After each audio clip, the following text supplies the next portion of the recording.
Cadê as mamães? Dá um tchauzinho para mim, ver você. Parabéns pelo seu dia. Vocês são uma dádiva e vocês receberam uma dádiva de poder gerar filhos. Isso com certeza é motivo de dar graças a Deus, porque que seria de mim, por exemplo, sem a minha mãe? Aquilo que eu sou hoje, com certeza, é um reflexo de todo o investimento que ela se dedicou durante muitos anos. E eu sei que a palavra sacrifício é, olhando para a vida de minha mãe, para que eu pudesse estar aqui hoje vivo, para que eu pudesse ser quem eu sou.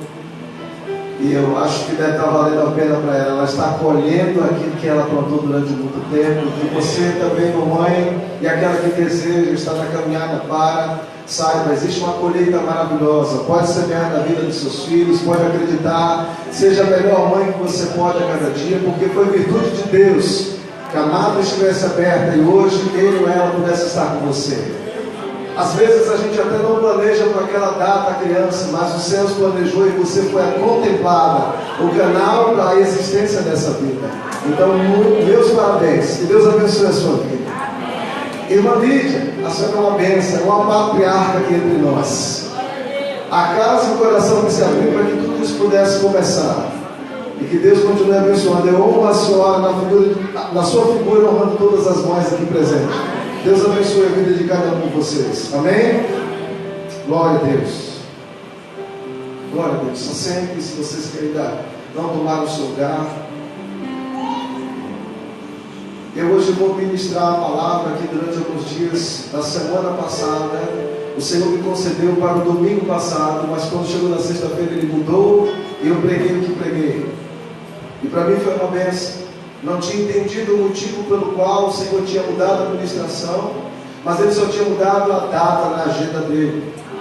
E Ele me disse, enquanto orava nesses dias, para que eu pudesse me trazer essa palavra hoje para vocês. Minha esposa, na verdade, é quem estava escalada para ministrar hoje, e eu entendi, não, esse momento é comigo. O Senhor já deu a ordem e nós vamos fazer. Amém? Amém. Podemos começar? Tudo que eu consegui na vida foi resultado de muita disciplina, perseverança e o desejo de vencer na vida, não apenas nas corridas. Essa frase ela foi dita em entrevista, mediante uma pergunta feita por alguém, por um personagem que eu acredito que todos nós consideramos como um herói nacional, Ayrton Senna. E alguns dias atrás, em 1º de maio desse ano, completou-se 25 anos que esse homem partiu e deixou um legado de disciplina, de perseverança e de uma convicção muito clara de para onde ele estava caminhando. Não era apenas vencer uma corrida e se alegrar com os aplausos daquele momento, mas ser uma referência na história da humanidade, uma referência de disciplina. Uma referência do que é perseverar em busca de um alvo, de um sonho. Uma referência em determinação. Uma referência do que é ter convicção e clareza a respeito de o alvo que eu estou caminhando é para. Ele queria vencer na vida, e não apenas nas corridas. E o Espírito Santo começou a ministrar o meu coração falando da importância das últimas palavras de alguém, a importância dos últimos momentos da vida de alguém. Há uma mensagem para nós nos últimos dias da vida de alguém. Isso eu falaria no domingo passado. Sabe, irmãos, na vida cristã não é tão importante a maneira como você e eu começamos, se comparado à maneira como devemos terminar. A Bíblia nos diz em Eclesiastes, capítulo de número 7, verso de número 8, que melhor é o fim das coisas do que o princípio delas. E isso dá tema à nossa mensagem de hoje. É como termina que importa. Você pode olhar para o seu irmão e dizer isso para ele? Fala com mais convicção. É como termina que importa. É como termina que importa. essa afirmação por meio desse tema não é para negligenciarmos a importância dos começos, a paixão que existe no começo da nossa jornada que você pode tomar com a sua vida de trabalho, sua relação familiar, sua vida cristã, sua vida ministerial, seus sonhos, os objetivos de Deus para a sua vida. Essa afirmação não é para inferiorizar o momento inicial, nem mesmo diminuir a importância dos tempos de meio, quando nós muitas vezes precisamos nos reafirmarmos a respeito do que começamos, dizer para nós mesmos o porquê de estarmos ali, de não aceitarmos outras propostas, mas mantermos os nossos olhos fitos naquele alvo que nos fez começar a jornada. Essa afirmativa não é para depreciar nem a importância que existe nos tempos iniciais, nem mesmo nos tempos de meio, mas é para colocar numa ordem de valor, ordenar na nossa forma de pensar, que o final ainda é muito mais importante do que o começo, ou até mesmo do que os meios, os tempos de meio. Eu citei aqui alguém que é uma referência mundial. Olhando para a vida dele, cada um de nós temos a oportunidade de pegar um atributo e, quem sabe, nos inspirarmos para aquilo que queremos enveredar na nossa jornada. E pegando essa figura natural, trazendo para a caminhada cristã, eu quero caminhar com vocês com um assunto chamado referência. Diga comigo, referência. O tema dessa noite é como termina que importa. O assunto dentro dessa mensagem é referência. A nossa referência. A nossa referência para a caminhada cristã. A nossa referência de como é ser filho de Deus. A nossa referência de adoradores. A nossa referência de que é ser um servo. A nossa referência de tomar uma decisão para caminhar com Cristo. Como caminhar com Cristo e como fechar a nossa carreira com Cristo aqui nessa terra. E eu quero abrir com você no livro de Hebreus, capítulo de número 13, verso de número 7. Irmãos, a vida cristã, assim como a vida humana de uma maneira geral, ela está pautada nas referências que nós temos. É algo que eu converso muito com os meus filhos. Nós precisamos entender, filho, quem são as nossas referências, porque aquilo que o homem muito contempla, muito observa, ele também nisso se transforma. Não é isso que Provérbios 23, verso 7 nos diz? Que como pensa o homem em seu coração, assim ele é. Se uma imagem for projetada a ponto de que ela é concebida e ela para e se transforma na nossa maneira de pensar, significa dizer que agora somos aquilo. Aquilo é parte do que somos. Então, olhando para a caminhada cristã, nós precisamos descobrir algumas referências ou melhorá-las diante do nosso entendimento. E em Provérbios 23, em Hebreus capítulo de número 13, verso 7, essa versão é a Almeida Revista e atualizada. Será um pouco diferente dessa. Pode ler lá, mas me acompanha aqui, que diz assim: lembrai-vos dos vossos guias, ou dos vossos líderes espirituais, ou dos vossos pastores, em outras versões, os quais vos pregaram a palavra de Deus, e considerando atentamente o fim da sua vida, imitai a fé que tiver. O objetivo desse texto está exatamente aqui. Não é simplesmente para você lembrar, tem algo que eu quero mostrar para você. Considere atentamente o fim da sua vida, então imitem a fé que eles tiveram. Vamos para alguns princípios. O que o autor aos Hebreus aqui nos diz em cima desse texto é para imitar a fé, não a pessoa.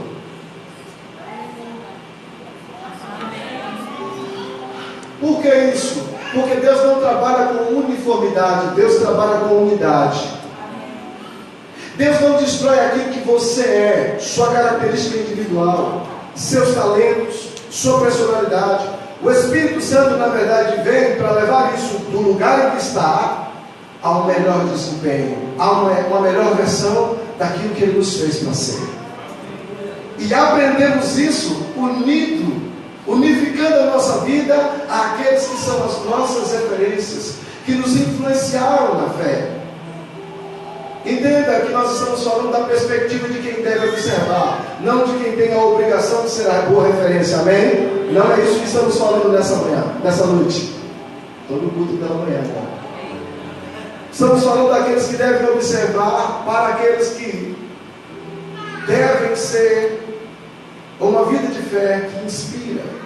Mas o autor aos Hebreus nos chama a atenção para não o começo da vida de fé deles, não o momento de meio da vida de fé deles, mas o momento final. Sabe, a partida de alguém, e eu tenho discernido isso ao longo desses 23 anos que se completa hoje de vida cristã, para mim, que o Senhor, Ele quer de uma maneira anunciada claramente, quer de uma maneira perceptiva. Nós sabemos quando está chegando o nosso momento de passar dessa para a glória.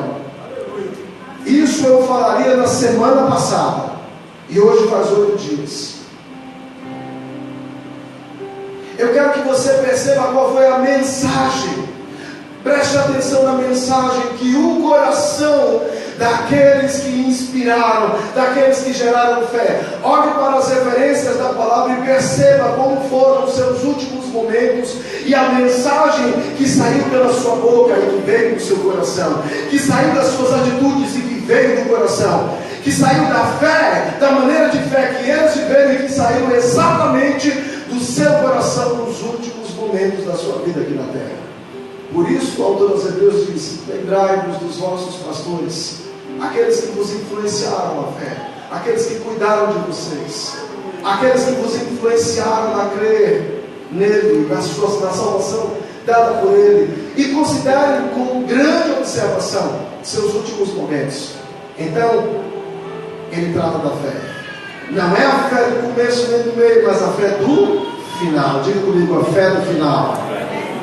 Sabe por quê? Jesus um dia disse que onde estiver o nosso tesouro, ali também estará o nosso. O coração fala o que ele valoriza. O coração fala qual é a sua prioridade. O coração fala daquilo que é importante. O coração diz para onde é que ele está caminhando e por que das coisas que ele deixou para trás. O coração é que fala daquilo que realmente é importante. Mas essa mensagem, ela nunca é tão profunda senão nos últimos dias de vida.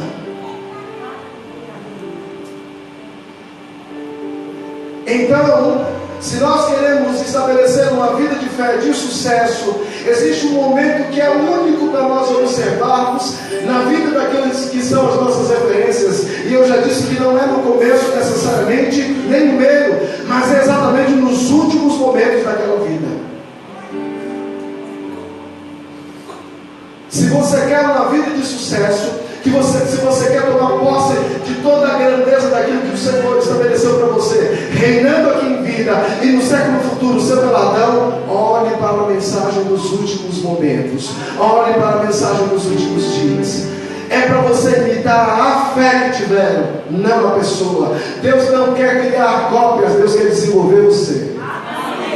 Deus quer apresentar através de você aquilo que Ele é, exatamente manifestando sua glória através da sua vida, da sua vida, da sua vida, da sua vida, da minha vida. Número 2, uma pessoa não se torna referencial pela maneira como ela começa, mas como ela termina.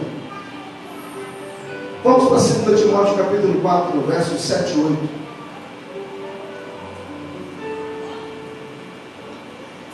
Eu amo esse texto. O apóstolo Paulo, ele de uma maneira muito extraordinária, ele tem uma mensagem para a gente. Ele diz: eu combati o bom combate, terminei a carreira, eu guardei a fé. Agora me está reservada a coroa da justiça, a qual o Senhor, o justo juiz, dará àqueles que o amam e que esperam a sua vida. Presta atenção. Nós nos lembramos que lá no capítulo 9 de Atos começa a ser demonstrada para nós a história de alguém que tem um encontro com o Senhor, dentro de uma perspectiva, dentro de uma convicção que ele tinha. Ele queria defender o que ele cria, e por isso ele estava até mesmo matando os filhos de Deus. Mas o Senhor lhe aparece e começa a se revelar para ele. O Senhor mostra o seu amor para ele e diz: Saulo, Saulo, por que me persegues? Senhor, quem é que falas comigo? Eu sou Jesus a quem tu persegues. Duro é para ti recalcitrar contra esses aguilhões, duro é para você vir contra a minha força. Então mais tarde o Senhor vai despertar um homem chamado Ananias para ir lá impor as mãos sobre Saulo, a quem agora passa a ser chamado de Paulo, tirar dos seus olhos naturais as escamas, reflexo também da sua visão de discernimento espiritual, para que agora ele creia em Jesus como o Senhor, ele creia em Jesus como o Messias esperado, ele saiba que agora ele serve a Jesus, não uma religião, e começa uma jornada. E quando o apóstolo Paulo chega nesse texto, ele fala: eu combati o bom combate. Ele está me mostrando a mim e a você que ele tinha uma convicção de uma carreira que começou para ele naquele dia. No encontro com Deus, uma jornada começou para ele, e ele cresceu em convicção dessa jornada. Então ele sai dizendo: e eu terminei a carreira.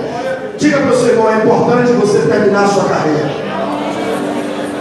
Você não foi chamado para simplesmente ser um cristão. Você foi chamado para caminhar com Jesus. Há uma caminhada que te está proposta.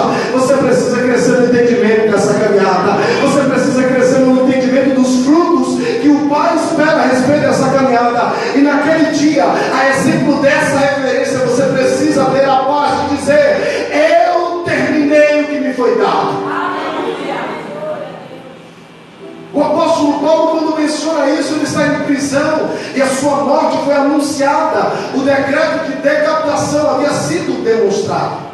Em todos os outros momentos de aflição, Senhor, tenha calma, tenha paz. Não importa que você ainda prega o evangelho em tal cidade, e apesar de apedrejamento, apesar de perseguições, apesar de naufrágio, o Espírito Santo sempre trouxe livramento. Mas nesse momento o Senhor simplesmente estava consolando, dizendo: acabou, filho. Então ele estava dizendo: eu terminei o que me foi confiado.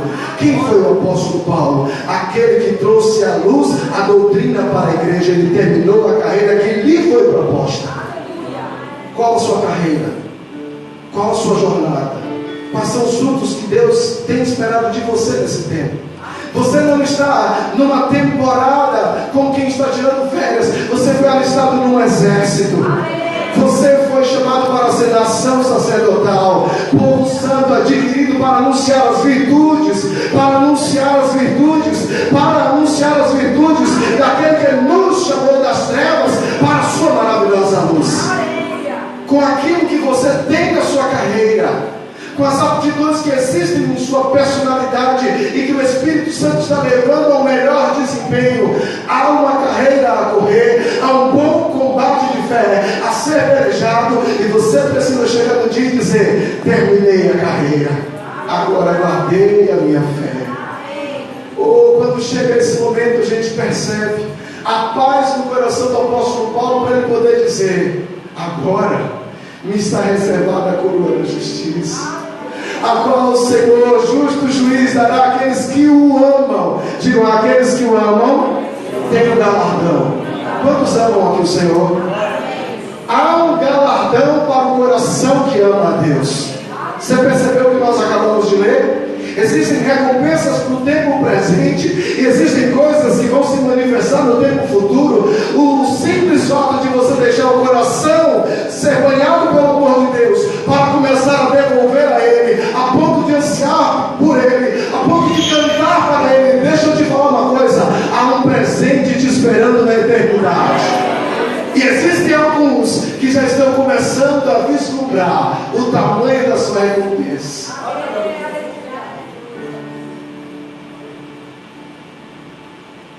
Não é o apóstolo Paulo que diz: se esperamos em Cristo apenas nesse mundo, somos as criaturas mais pobres, miseráveis que existem. É lógico que nós temos o melhor de Deus para desfrutarmos nessa terra, mas nós somos peregrinos e estrangeiros. O mesmo apóstolo disse: a nossa pátria é dos céus. Sabe, foi esse o apóstolo que disse: sede meus imitadores, como eu sou de Cristo. Ele não teve medo de se colocar como referência, porque ele sabia a referência que ele estava espelhando. Ei, cristão, ei, filho de Deus, você está aqui para ser referência, para espelhar aquele Cristo discípulos que se esperaram nele puderam deixar registrado para nós: aquele que diz que está nele também deve andar como ele andou. Eles tinham Cristo como referência e poderiam dizer: olhe para mim para você ver esse Cristo, olhe para a minha vida para você ver esse Cristo. Não é para imitar a pessoa, porque Deus não trabalha com uniformidade e singularidade. Não é para imitar a pessoa, é para imitar a fé, a mensagem de fé dos seus últimos dias, a mensagem de fé do seu último coração, do seu momento final, do seu coração. Número 2, uma pessoa não se torna referencial pela maneira como ela começa, mas como ela, diga comigo, termina. Olha para a vida do apóstolo Paulo e você vai perceber aonde o seu coração está. Essa é a referência para mim e para você. Mesmo tendo todos os direitos, ele sabia: tudo eu considero como esterco. Eu abandonei todas as coisas para poder ganhar a Cristo e ser achado nele. Terceiro e último princípio: ele fez a avaliação de sua vida não pelo começo, mas pelo fim. O começo ele é empolgante, irmãos.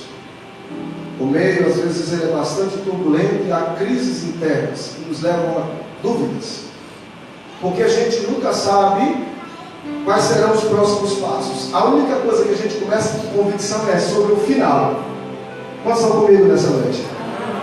Deus, quando te faz uma promessa, ele mostra logo o final, mas ele chega para você e fica assim parado do seu lado, ou como quem está parado do seu lado, esperando você dizer: Pai, então como começa? Ele diz: dá o primeiro passo nisso. Sim, Pai, e o próximo passo? Enquanto ele não fala, a gente fica desfrutando desse. E é por isso que no meio há momentos de crise, há momentos de dúvidas, porque nós não sabemos quais são os próximos passos. É por isso que ele nos deu o Espírito Santo como um amigo fiel, que está lado a lado. Lucas capítulo de número 22, verso 42.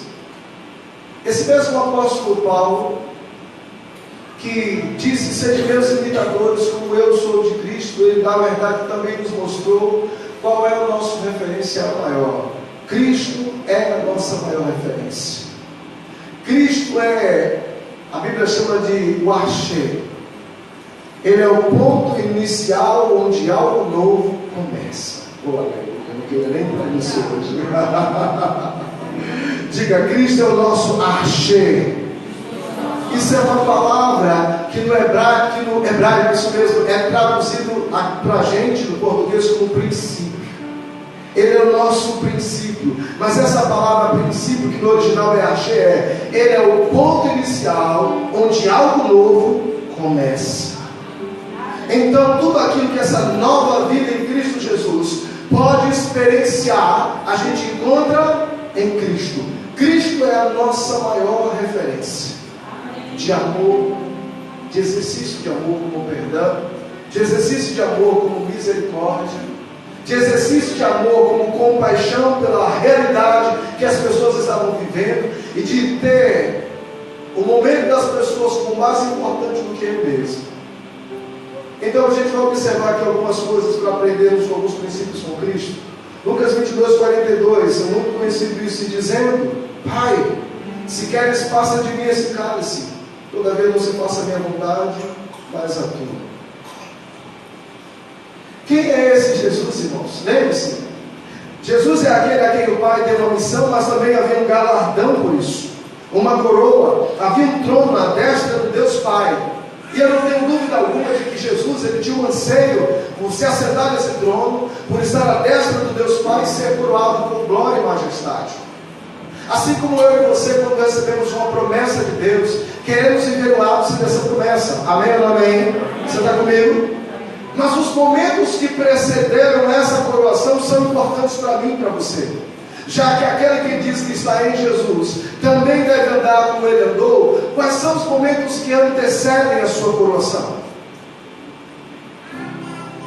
Quais são os momentos que precedem o galardão que está para se manifestar na sua vida, já que nessa terra e no século por vir? Quem será você no milênio será determinado exatamente nesse tempo. e já está próximo, e já está às portas. Quem será você? Como você vai manifestar a glória que você recebeu quando você chegar diante do trono de Cristo? É determinado na oportunidade que você tem hoje e agora. E nesse texto Jesus tem uma vontade, tem um sentimento, ele tem uma opinião, porque Deus não destrói as nossas características individuais. A gente pode conversar com ele claramente, mas esse Jesus me mostra que apesar de ele ter um querer, que em parte destoava do querer do Pai, no sentido de processo, no final ele mostra um coração obediente. E é aqui que eu queria chegar com você. Antes da coroa, Jesus demonstrou um coração obediente. Diga comigo, eu preciso aprender a obedecer. Eu estou falando por mim, sabe, irmãos? Quantas vezes eu não quero esperar? Quantas vezes eu gostaria que fosse por processos diferentes? Eu estou falando disso para você, da minha humanidade, que a presença do Espírito ainda está cobrindo, ainda está alimentando. Eu preciso ter um coração que se expande em obediência, que é diligente em obediência, que é fiel à forma que essa obediência deve ser exercida. Porque eu não tenho conhecimento total, mas o Pai sabe quais são os lugares de segurança, de prosperidade, de preservação. E se eu consigo ser diligente, fiel, e sabe a forma como Ele me manda e eu coloco os pés, e eu aprendo inclusive a ter prazer nisso, eu tenho certeza que minha vida está se expandindo em sucesso. Quantos recebem isso nessa noite? Um coração obediente é um coração que está disposto a seguir, não a tomar a frente. Um coração obediente é aquele que se preocupa pelo fato de ter alguém acima dele.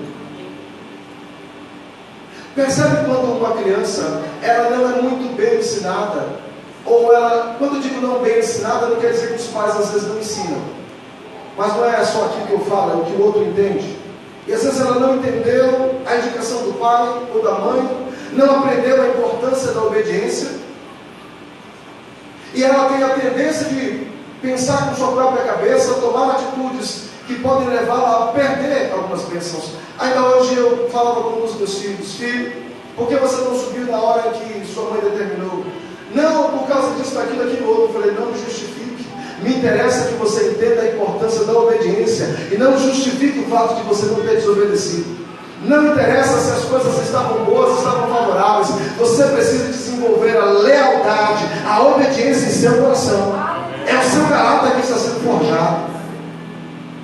Isso é um espelho para mim e para você.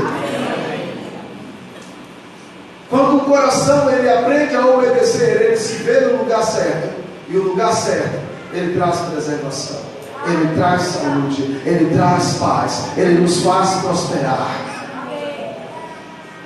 Cristo demonstrou isso. E o apóstolo Pedro disse que ele aprendeu a obedecer por aquilo que ele sofreu.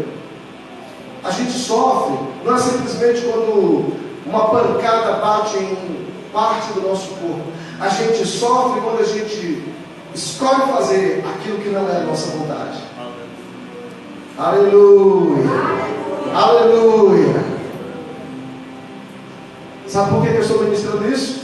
Porque essa é a mensagem dos últimos momentos da vida daquele que é a nossa maior referência, Cristo Jesus. Vamos para João capítulo 13. Evangelho de João, capítulo de número 13. Eu quero ler alguns versos com vocês.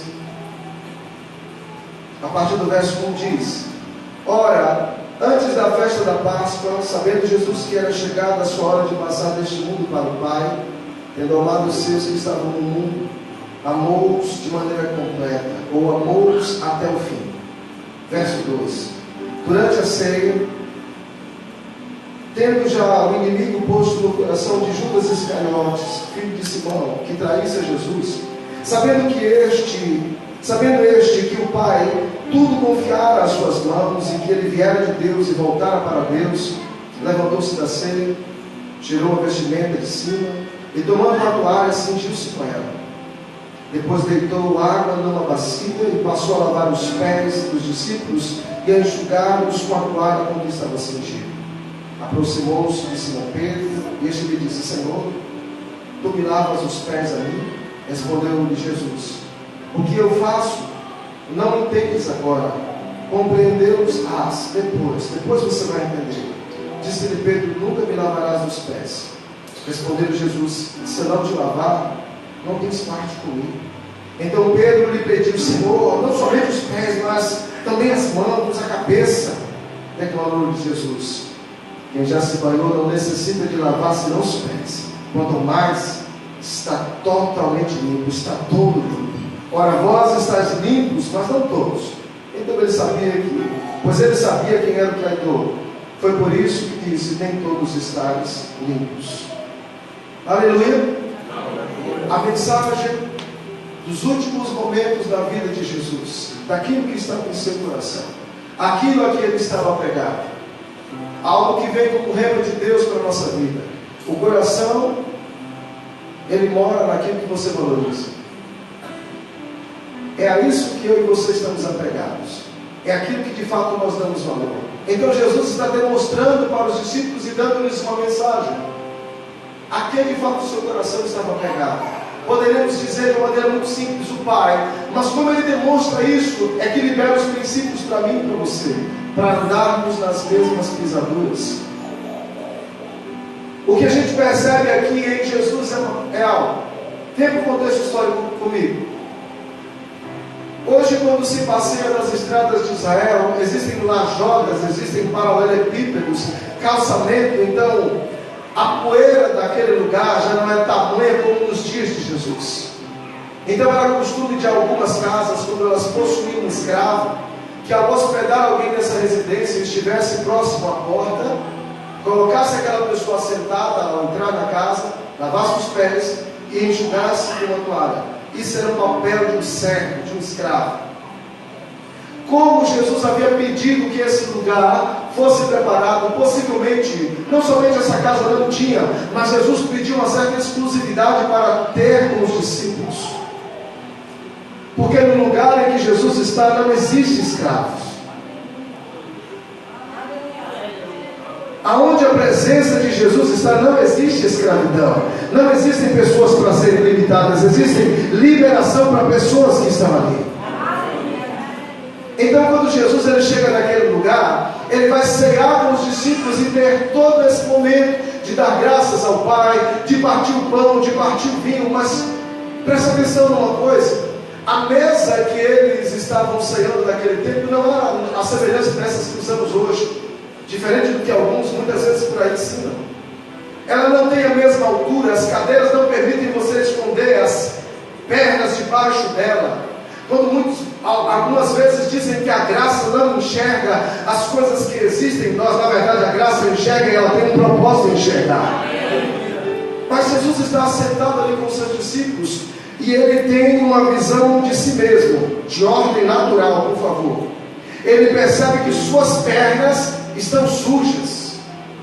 Jesus havia tomado banho de maneira natural, mas suas pernas na caminhada adquiriram sujeira. Então Jesus ele vai se lavar e tomar aquela toalha e se enxugar. Isso demonstra algo importante. Jesus tinha espírito autocrítico. Jesus tinha uma percepção do seu próprio estado. E Jesus tinha uma atitude de humildade para reconhecer: eu preciso limpar isso daqui. Aquele que diz que está nele, quantos estão em Jesus? Também deve andar como ele andou. Nós temos uma tendência tanto de olhar para o lado, quando precisamos olhar para nós mesmos. Precisamos aprender a visualizar a nossa vida. Precisamos aprender a reconhecer: existe uma área da nossa vida que requer água de limpeza. Aleluia! Isso tem a ver com a coroa está para chegar, o galardão está para se manifestar, a promessa está para o ápice ser demonstrado, mas isso é precedido por atitudes. E Jesus tem um senso crítico, uma percepção de si mesmo. Então ele tem a atitude que teve de lavar-se. Quando chegamos num momento como esse, eu estou te falando de todo o meu coração, eu chego desejoso de ouvir o Senhor para a minha vida. Quando eu abro a palavra, eu digo para você, eu não tenho você como a primeira face diante do meu coração, eu tenho a minha vida. Sabe uma palavra que eu amo, dita pelo nosso Senhor Jesus? Aquele a quem muito foi perdoado, esse também muito ama. Eu tenho consciência do charco de lodo que foi retirado. Eu tenho consciência que eu provavelmente não chegaria aos 20 anos de idade. Eu tenho consciência do nível de ira que estava no meu coração, das loucuras que eu já cometi nessa vida, das minhas andanças, dos lugares onde eu estava. Eu sei que eu não merecia aquilo que eu recebo hoje. E eu sei que ainda não está perfeito, e eu preciso que o Senhor fale, porque eu sei que quando Ele falar, a água da palavra vai chegar para áreas da minha vida. Eu não tenho uma ambição de ser grande, eu tenho uma ambição de ser próximo ao Pai. Sabe, eu nunca vou querer vender para você uma ideia de que queremos ser grandes. Quando a gente fala de 1% de Lauro de Freitas e falamos de números, por exemplo, quase 2.000 pessoas, eu estou dizendo para você que cada uma dessas 2.000, assim como você, precisa se sentir precisa se sentir abraçado, precisa se sentir notado, precisa se sentir cuidado, precisa se sentir acolhido, precisa receber um ensino apropriado para si, precisa ter a oportunidade de colocar para fora aquilo que tem, precisa encontrar a oportunidade de desenvolvimento. E eu não posso, pelas minhas deficiências, ser um empecilho para aquele que precisa receber. Você toma isso para você? Então eu vou dizer como o apóstolo Paulo: sejam meus imitadores, como eu sou de Paulo e de Cristo. Não tenha medo de confessar a fé que você se determinou por viver. Então Jesus tinha um senso autocrítico, mas Jesus não parou por aí. Ele sabia que havia uma importância de notar os seus. Sabe por que eu falei da mesa?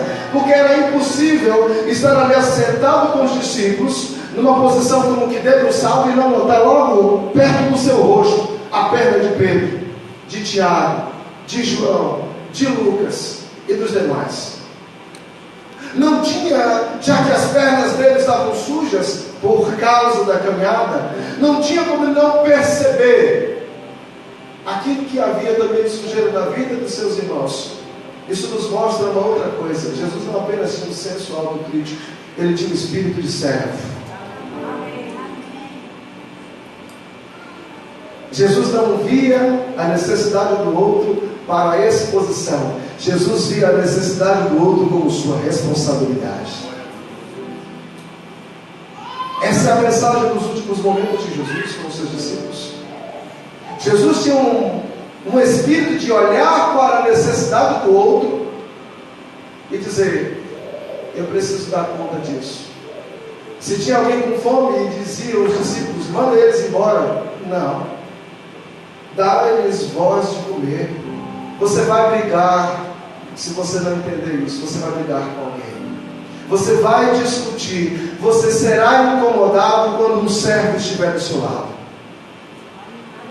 Se você perceber a grandeza disso que foi mencionado nessa hora, você vai batalhar, você vai se irritar se você não entender o que é a mentalidade de um servo. Ele não julga o seu como prioridade, ele julga o do outro. Por isso ele gasta horas, por isso ele tem dedicação, por isso ele tira do seu para o próximo.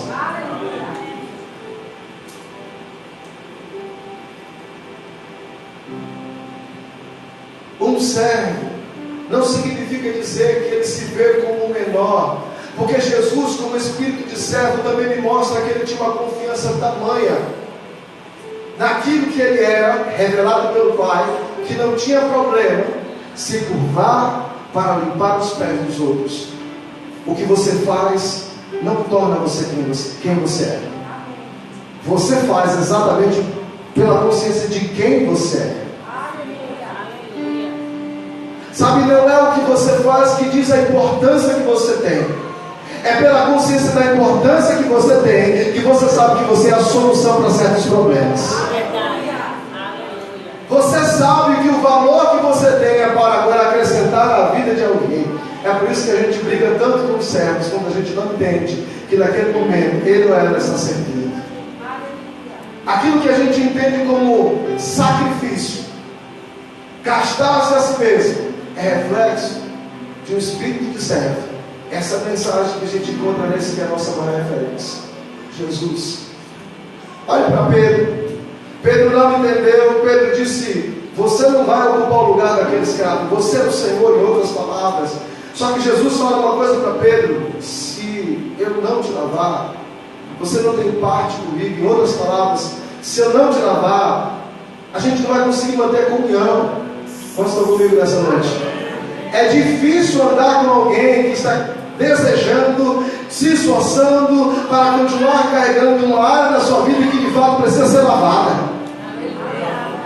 E você que viu, tem a responsabilidade de gerar água e toalha. Não gerar acusação ou exposição, mas de gerar água, de gerar toalha, de adquirir a postura para lavar, para abençoar, para cobrir. Jesus está aqui mostrando para Pedro: eu quero manter a comunhão com você. Quantos aqui têm sonhos? Parece uma pergunta que nesses tempos tão repetida, tão cansada. Mas o que eu quero te mostrar é o seguinte: você não consegue chegar ao ápice do sonho em comunhão com alguém que não pode andar na mesma velocidade. Você não vai conseguir chegar no fim com aqueles que são seus, se você não conseguir que essa área seja limpa.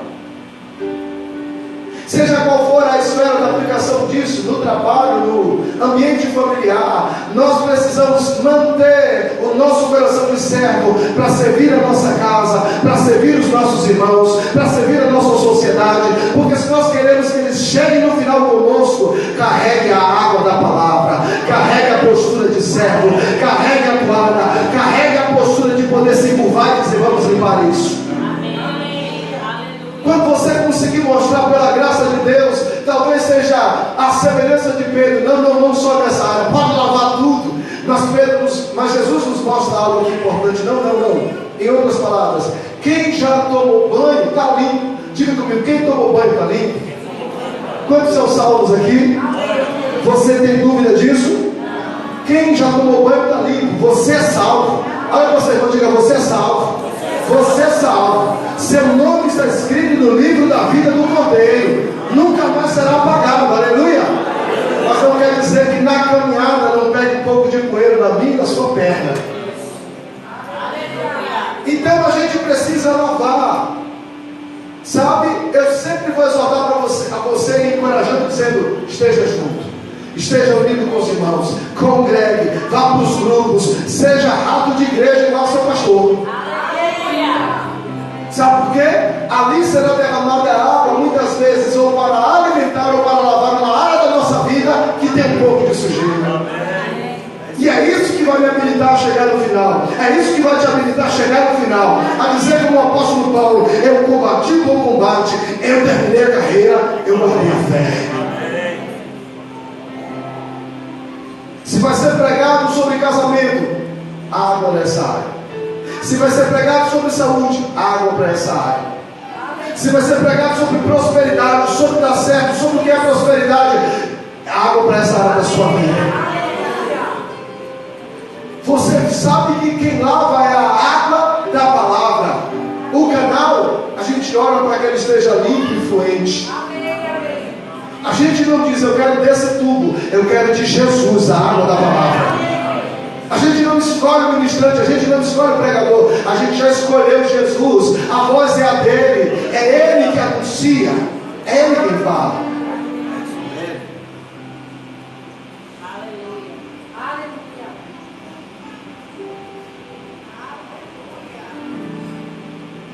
O que precede a coroa é o coração disposto a servir. Isso também é um nível. Sabe quando eu e você estamos prontos a reinar? Sabe qual é o nível ou postura certa que nós devemos ter? E daí é que o Pai nos libera para aquilo que Ele tem nos chamado. É quando a gente tem disposição para se curvar e servir o outro. E servir não de qualquer forma. Eu tenho certeza que Jesus não pegou a água suja das suas pernas. Jesus deve ter trocado aquela água, porque ainda tinha mais de 12 para ser lavado, amém? Então a gente não serve sem excelência, a gente não serve de qualquer forma. Você tem valor inestimável, meu irmão. Olha para essa pessoa, não vai precisar dizer nada, mas passa no ângulo pelo menos de 360 graus, sair dos seus olhos. Essa pessoa foi por quem Cristo morreu. Pegue a melhor água, pegue a melhor toalha, adquira a melhor postura. Você está servindo alguém que você nem sabe o que será amanhã, mas é só você limpar a perna dele, é só você deitar água naquela área, e ele estará apto para cumprir a sua carreira, ou você será surpreendido pelo que Deus vai fazer. Sabe, um dia o Senhor colocou uma promessa no meu coração e disse: seu chamado é ministrar para os grandes. Eu falei: eu vou, Senhor. Eu comecei ministrando para criança, para adolescente e para alguns poucos jovens. Na igreja em que eu nasci, naquele tempo, ainda não afirmávamos tanto o crescimento que se chama de secular, formações, adquirir um curso superior, uma profissão de fato de alto gabarito. Eu comecei a dizer: aqui tem advogado, aqui tem médico, aqui tem juiz, aqui tem pessoas de influência nessa sociedade. Não estamos desfazendo das outras profissões, muito pelo contrário, afirmando a excelência naquilo que você foi chamado para fazer. Hoje eu já prego para eles. Você precisa gerar esse ambiente. Leve a melhor água. Leve a melhor água. E quando você tiver a oportunidade, não perca. Não perca. Para que naquele dia você possa dizer: eu terminei. Missão cumprida. Oh, aleluia. Missão cumprida. Sabe, eu citei inicialmente a Ayrton Senna, porque isso estava programado para o domingo passado. E alguém que na sua vida tem um legado, que é aquilo que a gente imprime não simplesmente na superfície da mão das pessoas, mas na vida delas. Alguns atributos que a gente diz assim: se eu conseguir ser disciplinado como esse cara, se eu conseguir ser perseverante como esse cara, o que ele conseguiu viver, eu vou aplicar no meu campo de vida algo de maneira semelhante, e quem sabe ainda melhor. Você está comigo? Mas todos nós sabemos que essa semana partiu dos nossos irmãos, e eu determinei tocar nesse assunto hoje à noite. Nosso amado irmão Fabiano. Aqui está conosco Michele, sua sogra, sua filhinha. E eu não sabia que nós desfrutaríamos desse momento, e que ele seria parte disso, da forma como foi. Sabe, eu convivi com o Fabiano durante esses mais de 4 anos. Quantos aqui sabem de que eu estou falando? É difícil para cada um de nós, eu tenho certeza que principalmente para a esposa e para os filhos, não tê-lo aqui conosco hoje. E eu não estou falando isso para que você seja carregado de emoção e chore, não. Eu estou falando de alguém que cumpriu sua carreira. Eu convivi ao lado e eu posso atestar. Eu convivi ao lado e eu vi o espírito de servo, muitas vezes se castigando porque consideravam do outro mais importante. Eu conheci o coração de humildade, muitas vezes, lógico que falando aquilo que pensava, me confrontando muitas vezes, mas com o coração disposto a obedecer. Eu vi um homem que viveu de maneira apaixonada aquilo que se determinou por viver. Quando nós chegamos nesse momento final da despedida em honra à imagem de Fabiano, ali no cemitério Bosque da Paz, eu notei uma coisa: não havia outros sepultamentos acontecendo. Quantos tiveram oportunidade de estar lá? Levante sua mão, deixa eu ver você. Então vocês são testemunhos oculares do que eu vou falar. Não havia um outro. Quem não entendia, olhava, era como se todos estivessem cheios, mas toda aquela multidão que estava ali estava por causa da gratidão a Deus por ter conhecido aquele homem. Michele, você foi casada com um homem incomparável. Michele, você foi casada com um homem que cumpriu sua carreira, e a gente fica até irritado com ele por não continuar mais conosco. É uma irritação da minha parte de amigo, de pastor. Fabiano pertencia a um ciclo para a minha vida muito importante. Íntimos. E não é algo que eu conceda para todos, nem posso. Mas ele sabia das coisas que eu falava para ele, e nem você sabe. E eu te garanto isso. As coisas que nós compartilhávamos. Quando eu mencionava muitas vezes a respeito de projetos que Deus tem com a minha vida, a respeito, por exemplo, da Cidade da Graça.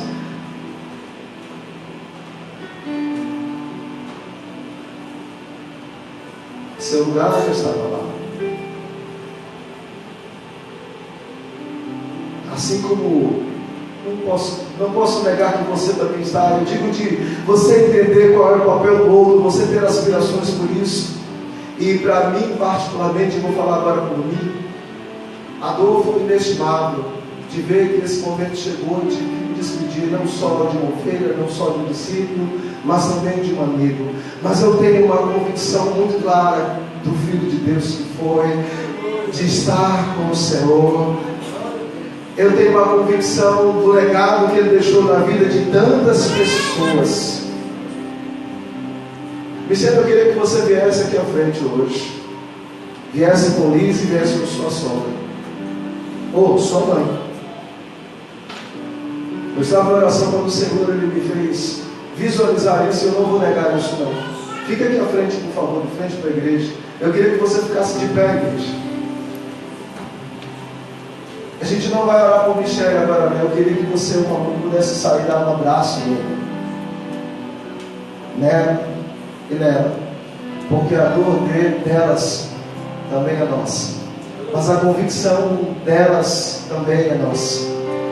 E a gente quer dizer por isso que você continua aí, família, filho. Seu marido foi um amigo para mim. Seu marido me ajudou a reforçar convicções no meu coração. Seu marido me ensinou melhor o que é servir. Sendo ele da grandeza que era, não tinha, sabe, aquela falta de humildade, de parar e de dar atenção. Quantas vezes você mesmo já me falou de brigar com você porque você queria preservá-lo, mas se alguma coisa fosse contra as convicções dele no cuidado com os outros, como ele brigava contigo. Liz, sabe qual é a minha oração? Que muitas outras crianças como você tem um pai que você teve.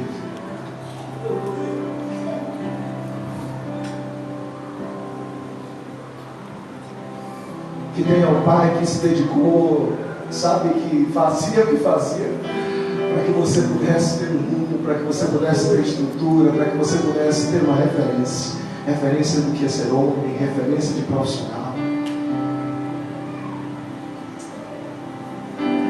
Você teve um paizão, filho, e ainda tem, guarde ele na sua memória. Eu queria que você pudesse sair do seu lugar. Eu te convido a dar um abraço dessas meninas que estão aqui à frente. Pode ficar à vontade. Rose, por favor, pega esse microfone, fique à vontade. Quando você abraçar, tenha no seu coração a disposição do Espírito de consolo.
Pode ter certeza que esse abraço está falando muito mais do que palavras.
Segundo a eficácia do